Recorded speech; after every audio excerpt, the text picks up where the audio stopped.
Chat GPT for language learning. Let's see what we can do. I haven't tried this AI much, and I just thought, let's see what we can do when it comes to language learning with this tool. So I took some notes here of some ideas, maybe some examples on how we can try and experiment with this AI when it comes to language learning. So let's go for the first thing I've noted here.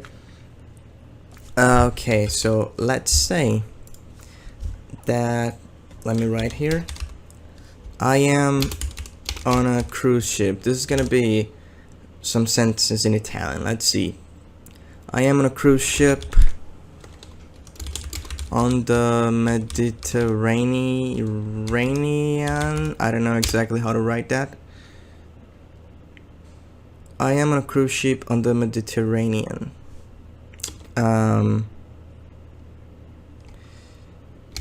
And the ship's crew speaks only Italian.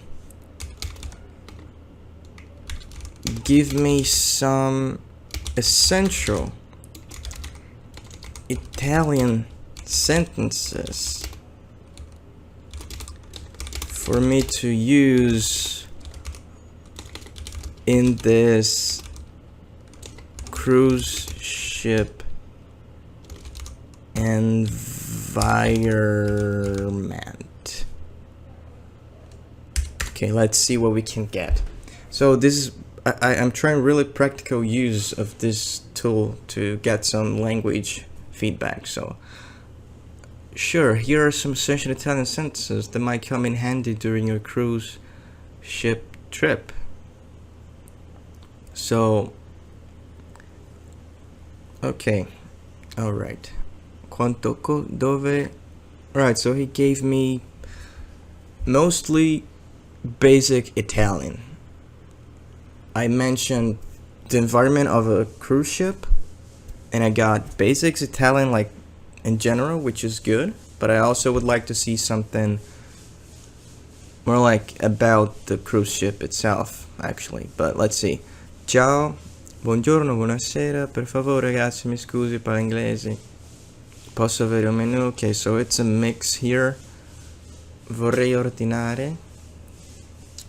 Fuori bagno, quanto costa? Posso pagare con carta di credito?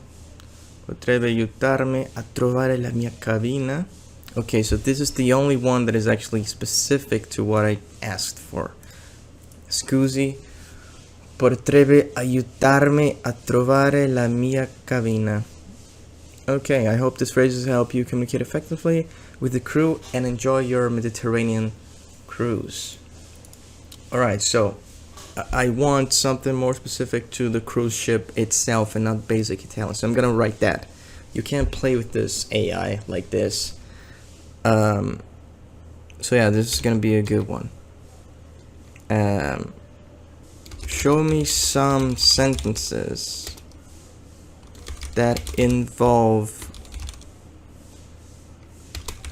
the cruise ship. Some essential ones.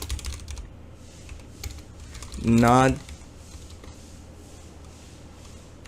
basic general Italian, but sentences with cruise ship / maritime Italian vocabulary. Now I want something more specific for the maritime and you know, the ship itself. Let's see.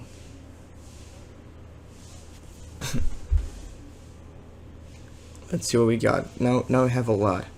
La mia cabina è situata sul ponte 8. I don't actually know 8 in Italian. My cabin, I would like to book a shore excursion for tomorrow. So we got some sentences here, pretty random. You know, I'm trying this. I'm not well experienced with this AI, so it's kind of random, but La mia cabina è situata. Now, okay, as I didn't mention basic, not basic general Italian sentences, it's gonna be random, so you gotta know a bit of Italian to make use of this. But yeah, we got some sentences that are actually related to the traveling on a ship. La nave sta attraversando un po' di mare agitato, dove la sala conferenze. Okay. Chat. So yeah, that's pretty random, but that might be my thought.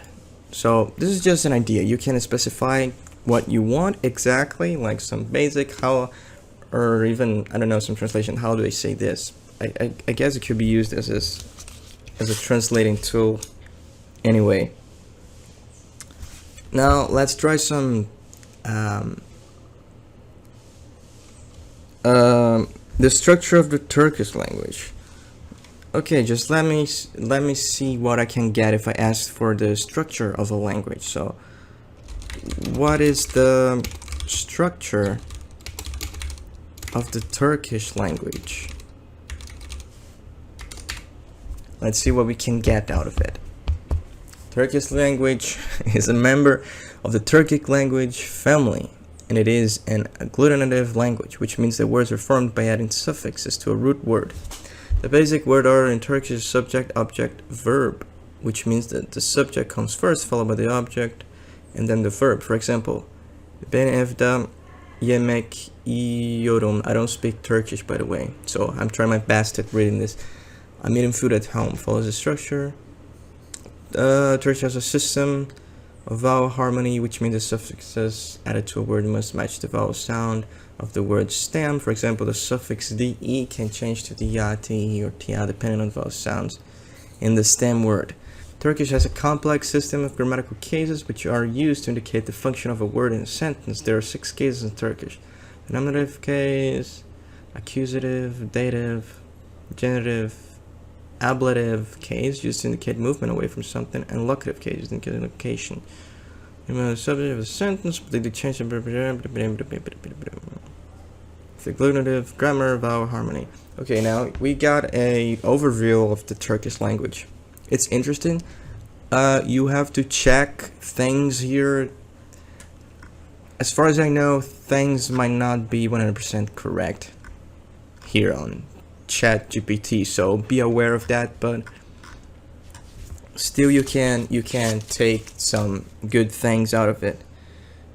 Now, as I don't speak Turkish, please teach me and show me some basic Turkish. Teach me, let's write this really like this. Teach me some basic Turkish, please. Sure, here are some basic Turkish phrases. Merhaba. I know this one. Hello. Nasılsın? Now this, I don't know how to read that. Nasılım, how are you? İyiyim, teşekkür ederim. I'm good. Adne benim adım. Okay, lütfen, please. Okay, we got some basic things, which is good to know. Really basic. Anladım, I don't understand. Really useful. So you can't just mix basic with something else, some basic restaurant, like you can just mix things together. So you're really free to try out and play with this. Show me show me basic Turkish sentences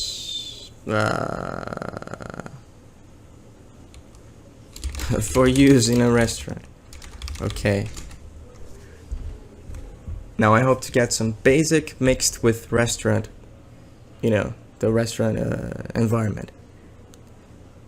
Can I see the menu? I need a table for 2. Yeah, this is actually really good. What are these dishes? Do I have a wine list? Okay. Our food was very delicious. Thank you.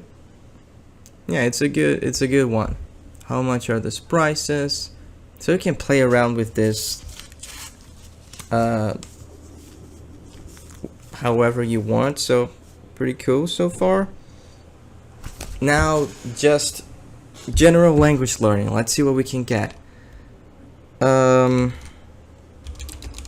Show me recommendations or methods on how to learn a language.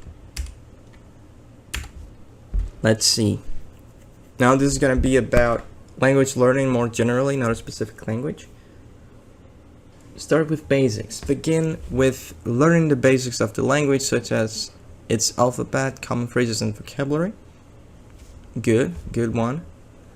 Immerse yourself in the language. Try to immerse yourself in the language as much as possible by listening to music, watching TV shows or movies, or even reading books in the language. This will help you to become more familiar with the language, sounds, rhythms, and patterns.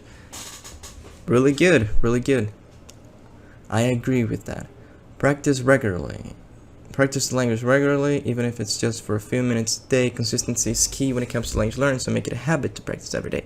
I really agree with everything that's here. Find a language exchange partner. Find someone who speaks the language you learn and wants to learn a language you speak with each other and help each other improve.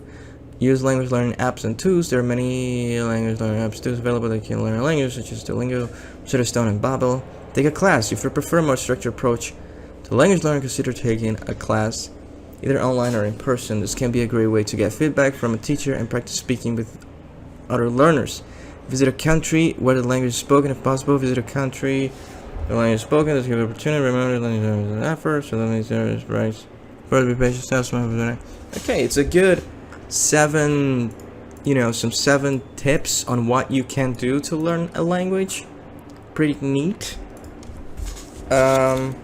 So we can modify that. I could just say, like, give me more examples or explain more deeply, like, a certain example. You can do that. So which one? Let me try this one here. Okay. Elaborate.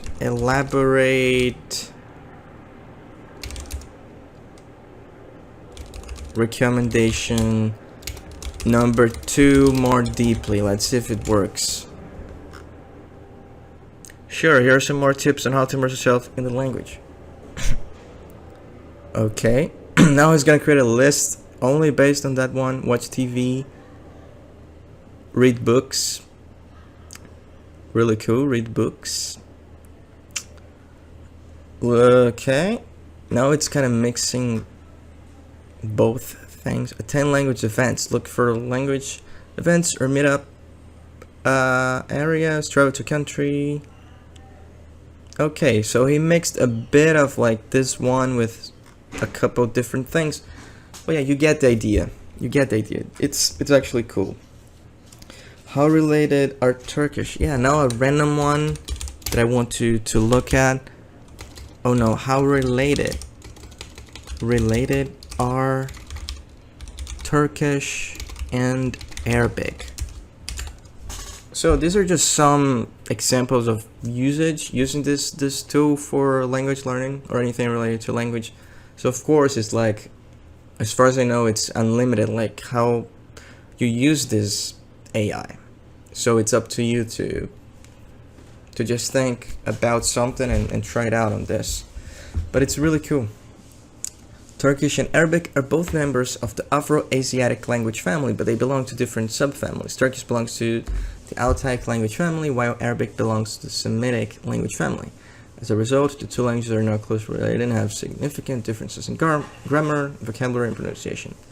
That being said, there are some Arabic loanwords in Turkish due to the influence of the Arabic language on Turkish throughout history. During the Ottoman Empire, Arabic was used as written language for official documents and religious texts, which led to the adoption of many Arabic words in the Turkish language. However, these loanwords generally adapted to Turkish pronunciation grammar, so they may not be overall historical and cultural connections with their own unique characteristics.